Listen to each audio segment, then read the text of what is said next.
প্রতিদিনই নানা বিতর্ক আর উত্তেজনার কেন্দ্রবিন্দু মার্কিন প্রেসিডেন্ট ডোনাল্ড ট্রাম্প। দ্বিতীয় মেয়াদে মার্কিন মসনদে বসেই দাপিয়ে বেড়াচ্ছেন পুরো বিশ্ব। প্রেসিডেন্টের সীমাহীন ক্ষমতার লাগাম টানতে আসন্ন মার্কিন মধ্যবর্তী নির্বাচনকেই প্রধান হাতিয়ার হিসেবে বেছে নিয়েছে দেশটির বিরোধী দল ডেমোক্রেটিক পার্টি। এই নির্বাচনই ঠিক করবে কংগ্রেসের নিয়ন্ত্রণ থাকবে কার হাতে। বর্তমানে কংগ্রেসের নিয়ন্ত্রণ সরকারি দল রিপাবলিকানের হাতে। নির্বাচনে সিনেটের ৩৫ এবং নিম্নকক্ষ প্রতিনিধি পরিষদের ৪৩৫টির সবগুলো আসনেই ভোট হবে।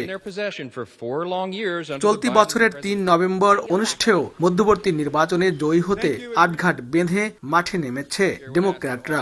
২ জুন অনুষ্ঠিত হবে প্রাথমিক ভোট। এই নির্বাচনে মার্কিনীদের পাশাপাশি প্রতিদ্বন্দ্বিতা করছেন প্রবাসী বাংলাদেশিরাও। অভিবাসী গ্রেপ্তার অভিযান সহ নানা ইস্যুতে ট্রাম্পের ক্ষমতা রুখতে এই নির্বাচন খুবই গুরুত্বপূর্ণ বলে মনে করেন তারা। অন্যায়ভাবে আমেরিকান সিটিজেনদেরকেও গ্রেপ্তার করছে এবং তাদের উপরে অন্যায়ভাবে তাদেরকে জেলে পাঠাচ্ছে, তাদের অনেক সিটিজেনশিপ ক্যান্সেল করার চেষ্টা করছে।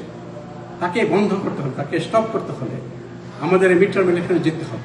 এদিকে মধ্যবর্তী নির্বাচন নিয়ে কপালে দুশ্চিন্তার ভাঁজ পড়েছে ট্রাম্পের। নিজ দলীয় নেতাকর্মীরা জয়ী হতে না পারলে ডেমোক্র্যাটরা তাকে অভিশংসন করবে বলে শঙ্কা প্রকাশ করেন মার্কিন প্রেসিডেন্ট।